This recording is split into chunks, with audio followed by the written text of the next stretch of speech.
Warahmatullahi wabarakatuh. Halo teman-teman, kembali lagi dengan gue di channel Fahmi Alawiyah, channel explore dan sharing. Nah, di sini gue pengen ngebahas tentang bagaimana anak rantau menghadapi COVID-19, yaitu coronavirus. Nah, gue di sini udah punya narasumbernya, yaitu temen gue sendiri, namanya Andika.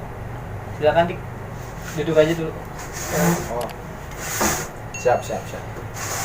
Siap bos. Nah, ini Panggil, teman-teman Bos. sebelumnya belum ada yang tahu kan ini siapa gitu kan ya. Ini teman gua dan dia perkenalin diri dulu aja. Ya, oke. Gua Andika, ya kan. Gua dari Jawa dan gua perantau di Jakarta. Kayak take me out Indonesia, ya kan. Memperkenalkan diri segala, ya udah nggak apa-apa. Lanjutin lah. Nah, Dik, Nah, gue pengen nanya-nanya sesuatu nih, Dik. kepoin gitu ya. Kepoin. Tanggung. Nah, ini kan masalah sekarang yang lagi booming itu COVID-19 dan programnya pemerintah PSBB. Nah kan, tanggapan lo sendiri bagi mewakili anak rantau itu gimana sih program PSBB ini? Kalau gua ya, kalau buat masalah PSBB ya gimana ya?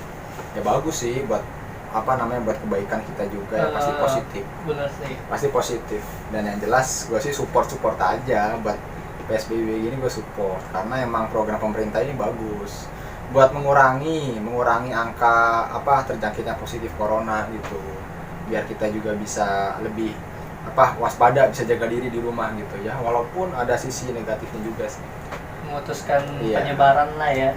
untuk memutuskan penyebaran COVID-19 tersebut. Terus lu ngerasa gelisah gak sih kalau misalkan wabah ini semakin panjang gitu dampaknya? Gelisah gak sih sama pekerjaan lo sendiri? Kalau gue sih lebih gelisah lagi kalau ditinggalin cewek gue. Itu udah pasti gue udah gelisah banget. Aduh, ya Allah. Itu gue nggak munafik, karena bukan cuma cowok doang. Cewek aja ditinggal cowoknya pasti gelisah, bener Bener nggak? sih, semua Ya kan? semua makhluk hidup pasti kayak gitu. Karena dia punya perasaan, kecuali nggak pakai perasaan, Iya. main-main doang, itu beda lagi ceritanya. Iya. Jadi kalau buat masalah gelisah tentang corona ya, gue sih pasti gelisah ada, ya kan. Cuman gue lebih positif aja sih, lebih berpikir positif gitu kan. Gimana caranya biar kita bisa menjaga diri kita sendiri gitu, agar terhindar daripada si COVID-19 tersebut. Benar.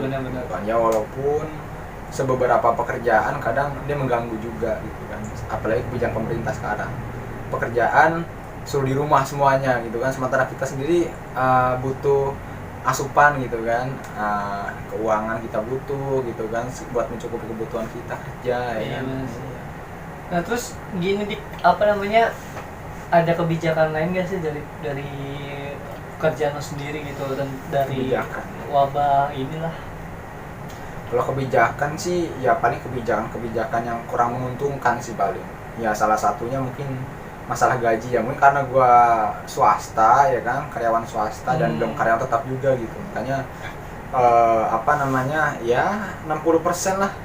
60% itu gaji kita udah nggak 100% lagi. Cuman gua bersyukur aja daripada nganggur di rumah, mau ngapain lo ya kan, anak muda ngangguran di Jakarta, udah tahu perantau gitu kan. Perantau di Jakarta tujuannya ya kerja. Nyari duit. Kalau ya nggak kan? kerja, nggak nyari duit, ya balik lagi aja ke kampung. Bener Buat apa sih. di Jakarta ya kan? Terus kan Iyalah. setahu Nyari gue jodoh nih, juga penting sebenarnya. wah itu mah udah, itu Iya. mah pasti harus Sama ya kan? mudah yang terbaik. Kok jadi ngomongin jodoh? Tahu nih, Yaudah. siapa tahu aja kan. Iya. Ganteng siapa tahu ketularan gitu kan, ceweknya cakep-cakep. Amin didoain. Oh. Nah gini Dik, nah kan nih gue denger ya, Ya. nih di daerah-daerah itu udah pasti di lockdown kan. Iya. Apalagi khususnya daerah lu, kampung lu di daerah Tegal itu nomor 1 di Indonesia yang udah langsung menjalankan lockdown. Nah kan, nah itu kemarin-kemarinnya juga gue dengar di berita kalau misalkan Lebaran itu yang orang mudik diundur. Itu gimana tuh Dik? Lo kan secara pasti habis Lebaran lo pasti pengen mudik kan? Pastilah. Nah itu gimana tanggapan lo Dik?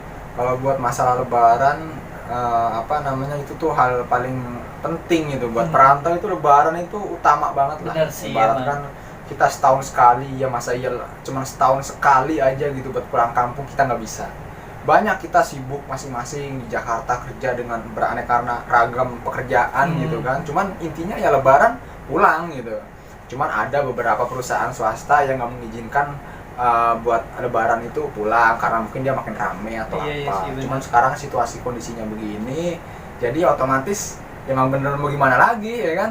Emang ini udah peraturan pemerintah, kalau kita ngelarang juga kita pasti kena sanksi ya kan. Makanya ya udah jalanin aja, walaupun berat lah, pasti namanya lebaran itu kan setahun sekali ya kan. Pasti kadang suka kangen juga pasti sama temu kangen lah sama keluarga ya. Sama keluarga kalau ada calon yang calon. Awi semoga cepet calonnya. Kalau gue undang kampung gua Tegal, gua ajakin ke tempatnya kemarin. Nah terus gini Dik, ya, misalkan lu anak rantau di rumahin tuh gimana Dik? Apa yang lo rasain di rumah gitu? Di kosan lah. Ya pasti anak sekarang juga udah tahu lah, ya nggak? Teman-teman juga pasti pada tahu gitu namanya dirumahkan itu ibarat kayak burung. Sekarang itu udah kayak burung kayak manusia kayak burung. Bayangin, dijemur, ya kan? Habis dijemur disemprot, dikandangin, nggak boleh kemana-mana. Kebalik jadinya gitu. Nah burung sekarang bebas, manusianya udah kayak burung, ibaratkan terpenjara, dikurung gitu kan, dia nggak bisa keluar. Iya, cuma disemprot, dijemur, habis itu dikandangin. Masih mendingan burung. Kalau burung udah disemprot, dijemur, dikandangin, dikasih makan. Kita nggak dikasih makan sama pemerintah. Makanya, gitu kan? aduh, nih suka kan? Pusing sendiri sebenarnya sih emang kita gitu kan. Masa iya kita lebih buruk daripada burung ya? Bener sih, emang zaman itu kebalik kayaknya. Kita di karantina. Kebalik gak? Kita di karantina nih. Sedangkan hewan-hewan dibebaskan kayak semacam di Rusia. Ya kan di Rusia itu Presiden Putin, ya kan? Jangan jorok dong Putin. Itu itu dewasa plus. Iya. Nah, sensor. Nah, kayak Presiden Putin itu dia melepaskan 300 singa untuk di kotanya sendiri, di negaranya sendiri, untuk biar ada warganya itu keluar ya kan. Nah ini balik ke topiknya lagi Dik, ya kan, antisipasi apa yang lo lakuin saat nanti misalkan benar-benar lo dirumahin? Antisipasi udah kayak sebuah tragedi yang besar aja gitu. Ya kan, emang bener ini besar karena dunia semua kan. Antisipasi yang jelas. Kalau buat antisipasi sih yang jelas ya kita harus punya pegangan uang sih, itu utama sih kalau buat keuangan ya ini pasti pegangan. Kalau nggak punya pegangan ya mau pasti pusing lah. Keadaan begini mau antisipasi minta sama siapa? Ya pegangan ke cewek aja. Iya jangan, lu masuk pegang kacau nih parah nih. Masih mendingan derajatnya burung dikasih makan, kita nggak dikasih makan walaupun dikandangin, ya kan? Cuma diatur tanpa adanya solusi. Gimana ke depannya? Makanya pemerintah Tegal kemarin tuh dia sempat ya itu lockdown awal gitu kan. Indonesia tuh lockdown awal dan banyak penolakan dari warga-warga Kabupaten Tegal itu sendiri. Banyak yang nggak setuju soalnya mata pencariannya orang Tegal wong ngapak, bangsane wong ngapak Tegal. Tegal langka-langka ya kan, medok ya kan. Ya gue lah pokoknya lah. Ngomong Tegal ya wajar. Begitulah begitu. Emang tuh kalau lagi ngobrol-ngobrol kayak gini dia suka bahasa Tegalnya keluar semang. Emang nyong aslinya wong Jawa. Sipan pimen mani ya kan.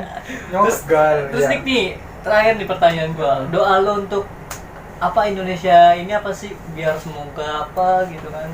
Doa nyong sih paling penting ya bukan cuman buat Jakarta doang.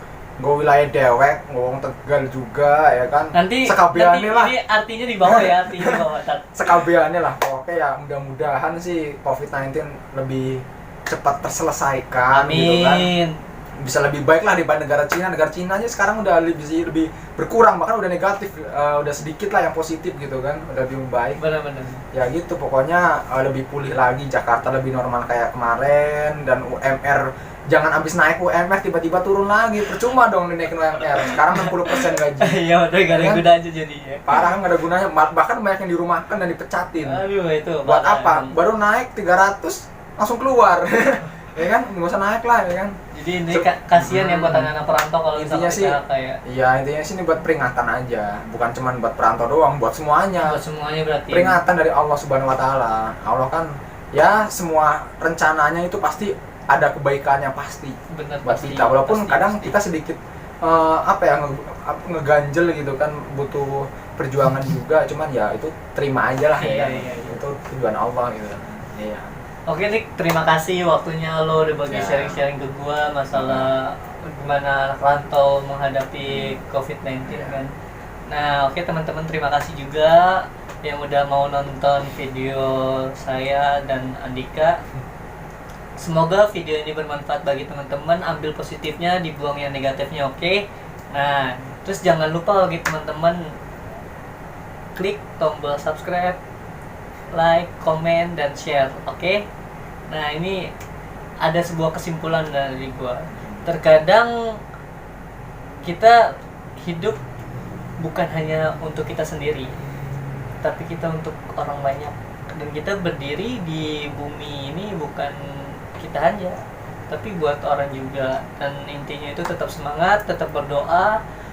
Semoga bumi kita ini cepat pulih dan Indonesia kita yang kita cintai ini tetap bisa normal kembali dan bisa beraktivitas lagi. Oke, terima kasih. Assalamualaikum warahmatullahi wabarakatuh.